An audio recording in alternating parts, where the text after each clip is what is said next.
Hello everyone. मैं मिथुन सिंह स्वागत करता हूं आप सभी का। आशा करता हूं आप सभी बहुत अच्छे होंगे। 4/8 यानी कि 4 अगस्त 2024 की ये खबर है और ये वीडियो बहुत ही इंपॉर्टेंट है। खास करके जिन लोगों ने सीटेट पास किया है उनके लिए ये बहुत इंपॉर्टेंट है। ऐसा मैं क्यों कह रहा हूं अभी आपको पता चलेगा। देखो, आपको ये भी बात पता होगी, कल मैंने रात को एक वीडियो अपलोड करी थी, अगर आपने नहीं देखी है जाकर देख लीजिए, जिसमें मैंने बताया कि झारखंड सरकार यानी कि हेमंत सोरेन की सरकार जो है सुप्रीम कोर्ट चली गई है, याचिका दायर की गई है और मैंने कहा है कि इस पे सुनवाई बहुत जल्द होगी। और देखो, सरकार ना आरटीई एक्ट के तहत जो है चीजों को लेकर आ चुकी है, यानी कि राइट टू एजुकेशन एक्ट 2009 जो है उसके अकॉर्डिंग जो है सरकार यहाँ पे आगे बढ़ना चाहती है। देखो, झारखंड में रेगुलर टीचर की वैकेंसीज बहुत कम आई है, खास करके प्राइमरी और अपर प्राइमरी यानी कि 1 to 5 और 6 to 8 की बात मैं कर रहा हूं। तो ऐसे में सरकार का कहना है कि हम लोगों ने 50,000 पद जो है सृजित किया है और उसका जो वेरी फर्स्ट चरण है यानी कि पहला चरण है उसमें हम लोग 26,000 की भर्ती कर रहे हैं। तो ऐसे में सुप्रीम कोर्ट ने जो स्टे ऑर्डर लगाया है रिजल्ट पे, आप उसे जल्दी से जल्दी रिवॉक कर दो, हटा दो, ताकि हम लोग जो है क्वालिटी एजुकेशन बच्चों को प्रोवाइड कर सके। अब देखिए, इसमें सुप्रीम कोर्ट का जो ही फैसला आएगा और नहीं आएगा वो बात की बातें हैं। मैंने आपके सामने वो खबर रखी है, उसे जाकर आप जरूर देख लीजिएगा। अब देखिए, जेटेट को लेकर क्यों इंपॉर्टेंट है। देखो, सिंस झारखंड में आपको पता है कि हाईकोर्ट के ऑर्डर की वजह से सीटेट वाले बच्चे जो है इसमें शामिल हुए थे। अब क्या बोला गया है कि अगर आप सीटेट जिन्होंने पास किया है उनको जेटेट जो है परीक्षा पास करना जरूरी है।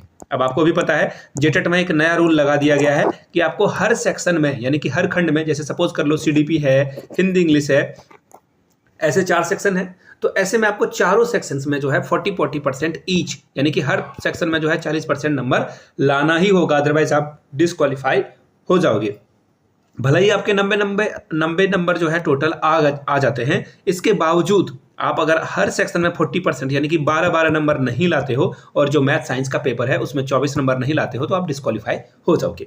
तो इसके खिलाफ भी जो है लोगों ने आवाज उठाई। और आप देखो, न्यूज़पेपर में जो ये देख लेते हो ना, ये बड़ा आसान लगता होगा कि आपको ये तो ऐसे ही छप गया है ना, ये अगले हफ्ते जारी होगा सिलेबस। तो ये कहाँ से आ जाता है? आपको क्या लगता है कि न्यूज़पेपर वाले ऐसे ही छाप देते हैं क्या? या सरकार जो है बहुत आपके बारे में सोच रही है? ऐसा आपको अगर लग रहा है तो आप बिल्कुल गलतफहमी में हो। देखिए, इसके लिए ये करना पड़ता है और ये करने वाले लोग हैं जिसकी वजह से हम और आप घरों में बैठकर इस तरह की वीडियो बना रहे हैं और आप देख पा रहे हो। मैं बार बार कहता हूं कि मैं बहुत ही छोटा इंसान हूं। वो बोलते हैं ना कि एक एटम से भी छोटा हूं, ठीक है? आप इसे इलेक्ट्रॉन, न्यूट्रॉन, प्रोटॉन में भी बांट सकते हो, बट मैं इससे भी, एटम से भी छोटा इंसान हूं। क्योंकि जो रियल हीरो हैं हमारे आपके लिए, सूरज मंडल जी हैं आपके रियल हीरो। सूरज मंडल जी सीटेट के लिए, जिन्होंने आपके लिए, हमारे लिए जो है कोर्ट में केस लड़ा, उनको चंदे की भी जरूरत होती है, तो वो इंसान आगे है। अब देखिए, इसी तरह से कुछ और भी लड़के हैं जिन्होंने जाकर जैक ऑफिस में एक बार गए, इनको वहां से जो है बोल दिया गया कि आप लोग जैक ऑफिस मत आइए, जैक रांची में मत आइए, यहाँ से कुछ काम नहीं होने वाला है। तो ये लोग स्कूली शिक्षा साक्षरता विभाग जो है गए, वहां पे काम इन्होंने जो है रिसीविंग दिया। यहाँ पे क्या हुआ नहीं हुआ वो भी आपको मैं बताऊंगा। बट इसके बाद ये लोग जो है मंत्री जी से भी मिलने वाले हैं, झारखंड के जो एजुकेशन मिनिस्टर हैं उनसे भी मिलने वाले हैं और उनको अपनी समस्या से अवगत कराने वाले हैं। तो ये है रियल हीरो, इनकी आप जो है जयकार कर सकते हो और इनके लिए कमेंट सेक्शन में जय हिंद जरूर लिखिएगा, क्योंकि इन्हीं की वजह से हम और आप जो है आगे बढ़ पा रहे हैं। तो ये है हमारे और आपके रियल हीरो। अब देखिए क्या काम हुआ है और क्या बातें छनकर सामने आई है वो मैं आपके सामने रख देता हूँ।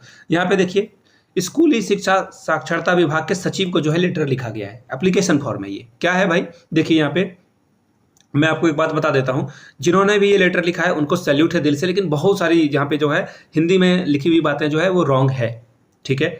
इसको इग्नोर करेंगे क्योंकि इंटेंशन, बोलते हैं ना इरादा, इंटेंशन इनका बहुत क्लियर था हमारे आपके लिए। बोलते हैं ना इंटेंशन, अगर मैं बोलूँ तो पाक है यानी कि बिल्कुल पवित्र इनका जो है इंटेंशन था। आगे देखिए, हम लोग ग्रामेटिकल एरर को जो है नहीं मानेंगे। अब यहाँ देखिए, झारखंड शिक्षक पात्रता परीक्षा नेमावली, ठीक है, नेमावाली लिख दिया गया है, यहाँ पे नेमावली होना चाहिए था। प्रत्येक खंड में प्रत्येक भी गलत लिखा हुआ है, ठीक है? प्रत्येक ऐसे होता है।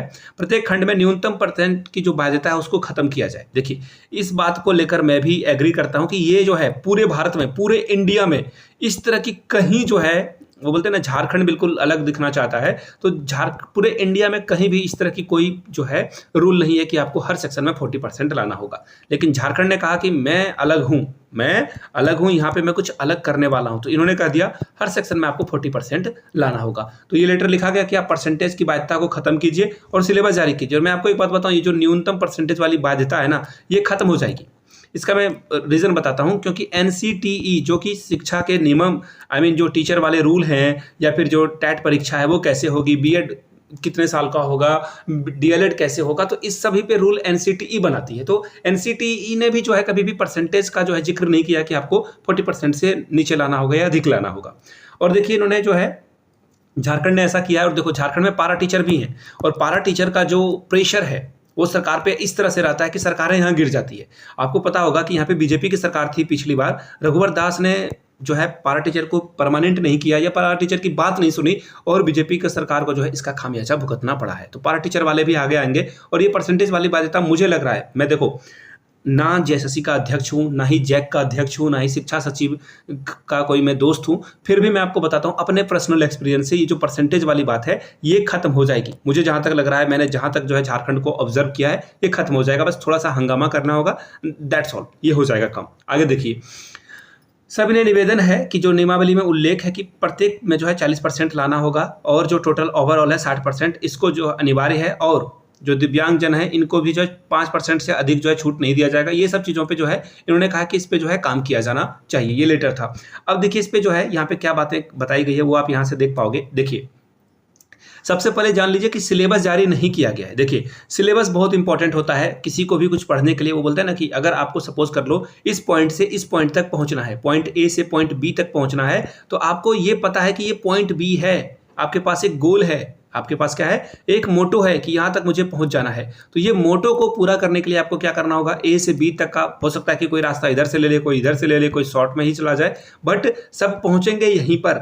तो ये बी आपको जो है पता होना चाहिए। आप अगर ए से इधर चले जाओगे और भी दूर चले जाओगे तो कोई रीजन नहीं बनता है कि आप कहाँ जा रहे हो। तो ये पॉइंट भी क्या है, आपका सिलेबस है। सिलेबस में जो टॉपिक वाइज सिलेबस होता है ना, उससे आपको आइडिया लगता है कि पढ़ना कैसे है। मैं भी कुछ नोट्स वगैरह तैयार करता हूँ या खुद से ही पढ़ता हूँ, तो टॉपिक मुझे पता होने चाहिए। जैसे सपोज कर लेते हैं कि सीडीपी में मुझे पता होना चाहिए कि प्याजे पढ़ना है या नहीं, बाइगोस्की पढ़ना है या नहीं। तो मैं प्याजे, बाइगोस्की, इन सारे जो साइकोलॉजिस्ट हैं इनके बारे में मुझे पता होना चाहिए कि सिलेबस में ये शामिल है अथवा नहीं।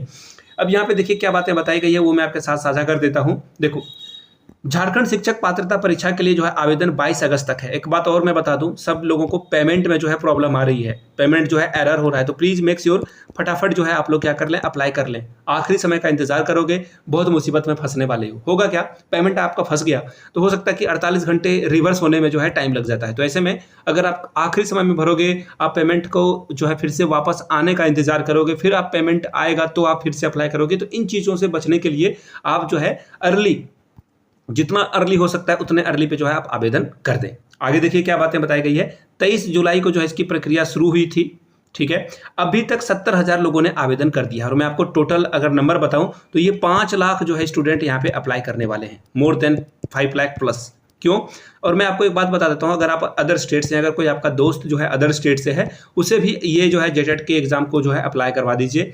क्योंकि यहाँ पे झारखंड में 60-40 चलता है। आपको भी पता है कि 40% सीटों पे जो है अदर स्टेट वाले भी अप्लाई कर सकते हैं, यानी कि जो जनरल वाली सीटें हैं, यूआर वाली सीटें हैं, वो कोई भी अप्लाई कर सकता है। तो इन चीज़ों को ध्यान में रखते हुए आप अप्लाई कर सकते हैं। जेटेट के लिए अदर स्टेट वाले भी अप्लाई कर सकते हैं। आगे देखिए, अगला सप्ताह तक जो है इसकी संभावना है। अब ये संभावना वर्ड इन्होंने इसलिए यूज कर पाया क्योंकि एप्लीकेशन फॉर्म दिया गया है। कक्षा 1 से 5 और 6 के लिए जो है अलग अलग एग्जाम होगा, जो कि बहुत ही ऑब्वियस है। इन चीज़ों को हम लोग पढ़ेंगे नहीं। यहाँ तक अगर वीडियो आपने देखी है तो आपको ये बात समझ में आ गई कि अभी तक जो है 70,000 लोगों ने आवेदन कर दिया है। और आप अभी तक आवेदन नहीं किए हो तो प्लीज़ पहले आवेदन कर लें। सिलेबस जल्द ही जारी किया जाएगा। और याद रखिएगा, सहायक आचार्य में जिनका भी एग्जाम अच्छे से गया है उनके लिए ये एग्जाम जो है संजीवनी बूटी की तरह है। अगर आप ये एग्जाम पास नहीं कर पाते हो तो आप सहायक आचार्य के लिए भी डिस्क्वालीफाई हो जाओगे। तो मेक श्योर इस एग्जामिनेशन को बिल्कुल भी हल्के में ना लें। आई रिपीट, हल्के में नहीं लें। भले ये जेटेट का एग्जाम बहुत टुच्चा सा एग्जाम होता है, मैं बार बार कहता हूँ इस बात को, क्योंकि जेटेट कोई बहुत बड़ी बात नहीं है। जिस बंदे ने सीटेट पास कर लिया है वो जेटेट आराम से जो है क्वालिफाई कर जाएगा, इसकी मैं पूरी गारंटी लेता हूँ। खोट्ठा सब्जेक्ट हो या फिर नागपुरी पंच परगनिया हो, ये जो लैंग्वेजेस है ना, ये आपके नंबर को और बढ़ा देंगे। क्योंकि खोट्ठा का सिलेबस बहुत ही खोखला है, बहुत ही छोटा है। कहानी इतने, मतलब आपने बचपन में इतनी कहानियां जो है जहाँ पे खोट्ठा में बताई जाती है ना, मैं आपको गारंटी देता हूँ आप 60% कहानियां आपने बचपन में अपने दादा दादी, नाना नानी से जो है सुन रखा होगा। यहाँ से आप आराम से स्कोर कर पाओगे। और सहायक आचार्य वाले एग्जामिनेशन में तो खोट्ठा वाले पेपर, मेरा भी खोट्ठा का था, तो मैंने जितने भी पढ़ने वाले बच्चे से सुना, किसी ने नहीं कहा कि मैंने 90% से कम सॉल्व किया है। तो आप समझ सकते हो कि जेटेट में जो ये रीजनल लैंग्वेज है, ये आपके लिए संजीवनी बूटी का काम करेगा, नुकसान आपको नहीं पहुंचाने वाला है। तो प्लीज़ इन चीज़ों को कंसीडर करें, अच्छे से पढ़ें। ऐसा नहीं कि खोट्ठा बिना पढ़े ही आपका एग्जाम हो जाएगा। देखिए खोट्ठा में एक्चुअली सिलेबस तो बहुत बड़ा है, बट सिलेबस बहुत ही सरल है, बहुत ही इजी सिलेबस है। तो इन चीज़ों को ध्यान में रखकर जो है पढ़ाई करते रहें। और मैं आपको एक और बात बता देता हूँ, वीडियो अगर आपने यहाँ तक देख लिया है तो कॉन्ग्रेचुलेशंस, आपका जो फोकस है वो बहुत अच्छा है। JTET previous year question paper के लिए मैंने एक अलग से जो है प्लेलिस्ट बना दी है, लिंक जो है डिस्क्रिप्शन बॉक्स में भी मिल जाएगा, या प्लेलिस्ट चैनल पे जाओगे तो वहाँ भी मिल जाएगा। वहाँ पे मैंने सीडीपी की 2 क्लासेस करा दी है, 2 जो प्रीवियस ईयर क्वेश्चन पेपर है, एक 1 to 5 और 6 to 8 का जो प्रीवियस ईयर क्वेश्चन पेपर 2016 में पूछा गया था, उसका वीडियो वहाँ पे आपको मिल जाएगा। दूसरी बात, मैंने एक इंग्लिश की भी वीडियो अपलोड कर दी है, उसे भी यहाँ पर जाकर चेकआउट कर लीजिए। एक वीडियो मैंने हिंदी की भी अपलोड कर दी है, उसे भी जाकर आप चेकआउट कर लीजिएगा। तो 4 वीडियो आ गई है। एक वीडियो आज रात तक जो है, नाइट तक मैं काम कर रहा हूँ उस पर, I am working on it. और एक टैग वर्ड का भी वीडियो जो है उस पर भी काम चल रहा है। तो जो वीडियो जो है पीपीटी तैयार हो जाएगा, पहले हम लोग उस पर काम कर लेंगे। वीडियो यहाँ तक देख लिया, पसंद आया है तो प्लीज़ लाइक किए हुए बिना नहीं जाओगे आप, और आपकी जो भी राय हो वो नीचे कमेंट करके लिखिएगा। और इस वीडियो को शेयर करें, आप साझा करें अपने दोस्तों रिश्तेदारों के बीच, व्हाट्सएप या फिर टेलीग्राम वाले ग्रुप में से शेयर जरूर कर दें। वीडियो यहाँ तक देख ली है, अच्छा लगा है तो प्लीज़ चैनल को सब्सक्राइब कर दें अगर आप पहली बार आए हैं तो। वीडियो को यहाँ तक देखने के लिए आप सभी का बहुत बहुत शुक्रिया। Have a good day.